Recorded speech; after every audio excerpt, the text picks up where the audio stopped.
Caio, vamos começar falando um pouco das tuas propostas. Se você for eleito, quais as tuas prioridades para São Vicente? É, Acho que a primeira questão que a gente precisa pontuar com relação a uma eleição e ser eleito ou não é que a gente tem uma grande bandeira a defender na cidade, que é a questão da gestão pública profissional. Hoje a gente vive uma realidade na cidade de São Vicente de não ver acontecer processos administrativos, não ver acontecer a máquina pública funcionando voltada ao interesse público. A gente pode pegar aí últimas entrevistas do próprio prefeito falando sobre o sistema de funcionamento das creches e que talvez fosse necessário ter apenas 50 creches, mas tem 80 e você sabe como é, né? E não existe isso de saber como é. A grande questão é que a gente precisa otimizar a nossa gestão pública, torná-la profissional, radicalizar na transparência da gestão pública, né? A gente hoje em dia vai buscar informações e não consegue encontrar dados, atos da prefeitura. A gente tem que escancarar as portas da prefeitura e aí com certeza a gente vai conseguir otimizar. E aí, evidentemente, que às vezes se a gente ficar falando só gestão pública, gestão pública, gestão pública, a gente acaba deixando de dialogar com as pessoas que vivem de fato na cidade. Mas é importante perceber que só há serviços públicos de qualidade, o CREI só vai funcionar bem, as creches só vão funcionar bem, o transporte coletivo só vai funcionar bem se a gente tiver uma máquina pública, uma administração pública profissional e não mais uma administração pública voltada aos interesses do político que cada vez mais separam a sociedade, nós, e eu me considero um cidadão me colocando como um candidato a prefeito, e só separa numa classe política e numa classe de cidadãos. E hoje, quando a gente olha para a realidade, a gente vê cada vez mais serviços públicos de péssima qualidade, principalmente por uma gestão pública precária que é praticada na cidade, não só nessa última gestão, mas ao longo desses últimos 20 anos. A gente vê traços desse sistema já falido de privilegiar os interesses políticos e esquecer dos interesses do cidadão que vive o dia a dia da cidade. Uma das coisas mais democráticas de São Vicente nos últimos tempos é o lixo. Tem montanhas de lixo em bairros classe A, B, C, não importa. O que você pode fazer para melhorar essa situação e fazer com que os turistas voltem para a cidade porque eles foram afugentados por isso?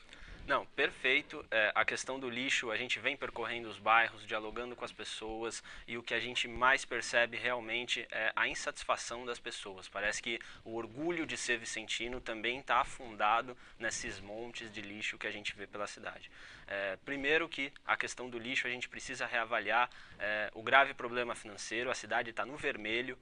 Esse sistema de governar a cidade fez com que a cidade chegasse no vermelho, sabe? Qualquer pessoa aí que já esteve algum dia no cheque especial, para fazer um paralelo, pode entender que a cidade está aqui, está extremamente precário a situação das finanças e isso evidentemente impacta na questão dos funcionários que vão à rua coletar lixo e os direitos desses funcionários que muitas vezes são deixados de lado para não conseguir coletar. Primeira coisa que a gente tem que fazer, então, partindo desse ponto, é fazer essa reorganização da administração pública, permitindo que a cidade deixe de estar no vermelho, volte a ficar no azul, volte a ficar com as finanças saudáveis.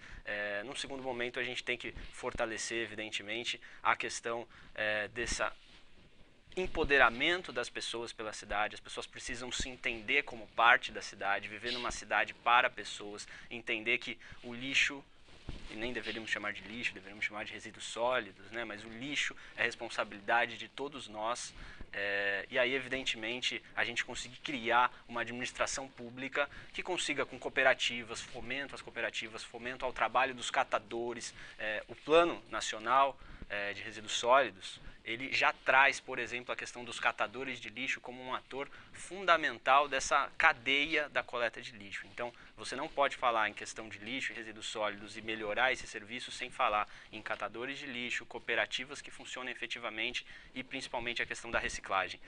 O lixo pode se tornar um material de economia, de desenvolvimento, voltar para a cadeia produtiva e gerar valor, gerar emprego, inclusive para a cidade. Caso você seja eleito, você vai encontrar uma cidade financeiramente quebrada. Como governar sem dinheiro?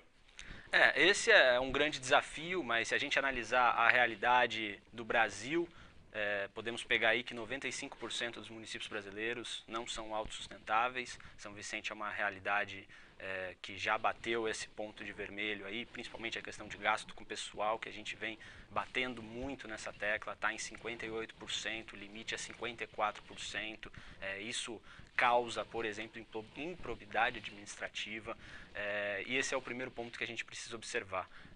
O fato de estar acima desses limites que são trazidos pela Lei de Responsabilidade Fiscal faz com que São Vicente não possa receber certos tipos de repasse do governo estadual e federal.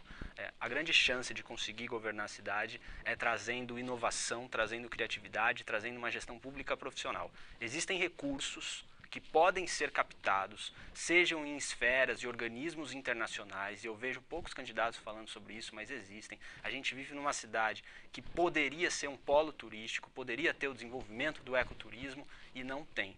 Não tem porque falta muitas vezes a vontade política, faltam gabinetes profissionais para construir bons projetos. Porque se você chega apresentando bons projetos para organismos internacionais, para o governo federal e para o próprio governo estadual, muitas vezes você não precisa dessa vontade política que muitos dizem de alguém liberar a verba para a cidade. Muitas vezes a gente consegue através de bons projetos. Então, com bons projetos a gente consegue trazer bons recursos para conseguir voltar a colocar a cidade no eixo de uma gestão pública saudável e desenvolvimento, evidentemente, social. A gente tem médicos com salários atrasados, servidores com benefícios atrasados, pais de família que às vezes não recebem e não tem que porem para comer na mesa. Por que você faria diferente? Como essas pessoas podem acreditar que você faria diferente? Eu penso que a minha formação e minha área de atuação, que é a questão da gestão pública, eu sou formado em gestão de políticas públicas, isso é um ponto fundamental para mim, desde que eu decidi entrar na política, eu sempre quis me capacitar para buscar entender a lógica do governo. E quando eu fui entender a lógica do governo através dessa minha formação, especialização, eu só consigo perceber que não tem outro caminho senão da gestão pública profissional. E quando eu olho para a minha cidade e vejo que a gestão pública é extremamente corrompida por interesses políticos, a gestão pública por vezes é extremamente corrompida por aquela coisa da troca de cargo, você troca o cargo ali, troca o cargo aqui, a pessoa sai candidato para depois conseguir ter acesso a um cargo. Esse sistema faliu e a gente tem que bater nessa tecla, esse sistema faliu. Já se passaram anos, pessoas eleitas e eleitas novamente, e o que a gente consegue ver é que a única chance, talvez, de a gente mudar a realidade da cidade é se a gente evocar a questão da gestão pública profissional. Essas pessoas que estão com salários atrasados, que estão sem receber, que estão sem conseguir colocar o prato de comida em casa porque a gestão pública faliu, não é exatamente a gestão pública que faliu, mas é esse sistema político que foi criado e que muitas vezes não privilegia o interesse público, o interesse de todos nós. São Vicente tem uma situação um pouco diferente. São 9 candidatos e o prefeito Billy não vai tentar a reeleição porque disse que tem vergonha na cara. E também ninguém quer uma foto com o Billy do lado, ele não demonstra apoio, ninguém quer ser apoiado por ele. Por que chegou a esse ponto? Eu acredito que o Billy acabou pagando um pato de um sistema que ruiu. Evidentemente que ele tem responsabilidade nisso e na minha concepção e no entendimento da nossa coligação Rede PSOL, inclusive várias vezes que consigo dialogar com o professor Maicon, que é o meu candidato a vice, a gente sempre falou que o que ruiu, que foi esse sistema dos últimos 20 anos, do qual o nosso atual prefeito fez parte, na verdade, esse sistema como um todo é que deveria dar vergonha na cara a todos os políticos que fizeram parte dele, e não só o Billy. O Billy acabou pagando um pato de um sistema que faliu, um sistema dessa troca política, um sistema desses acordos políticos, e um sistema que cada vez mais isolou a sociedade num canto, isolou as pessoas num canto e os políticos no outro canto. O que a gente quer, na verdade, é aproximar novamente, escancarar as portas da prefeitura, radicalizar na transparência, otimizar a gestão pública e com isso aproximar as pessoas. As novas tecnologias estão aí, todo dia, hoje em dia todo mundo está com um aplicativo no celular, entra em sites, se conecta. Agora, a nossa administração pública ficou parada no século XX, não foi para o século XXI, não está modernizada. Você entra no site da prefeitura e eu te pergunto, que dado que você vai achar? Um site muito ruim, uma qualidade do século XX. A gente precisa aproximar a política das pessoas e é para isso que a gente está defendendo essa bandeira. Márcio França foi prefeito durante 2 mandatos em São Vicente, vice-governador, mas parece que não esqueceu muito a cidade, dá declarações, enfim. Até que ponto você acha que ele ainda tem um poder para definir uma eleição em São Vicente?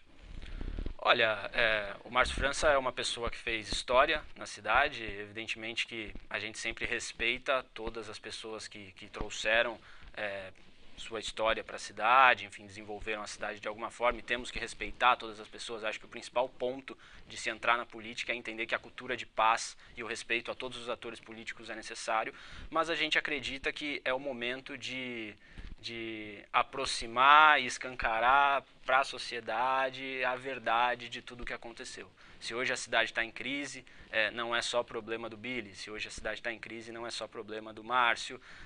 Evidentemente que ele tem um peso muito grande por ser vice-governador do estado, mas eu acho que o real peso quem tem é cada cidadão que tem ali a sua mente, a sua mão e vai na urna votar. E não pode, de forma alguma, ceder a interesses econômicos, políticos e muito menos esse senso, por vezes, que a gente vê nas ruas de que a cidade foi sequestrada e que os recursos só virão se o grupo político for o grupo político do vice-governador. Esse senso de sequestro, de que a nossa política foi sequestrada por apenas um grupo político, a gente não pode cair no erro de acreditar. Existem recursos a se captar, o que faltou para esse atual governo foi inovação, criatividade e a capacidade de tornar a gestão pública profissional.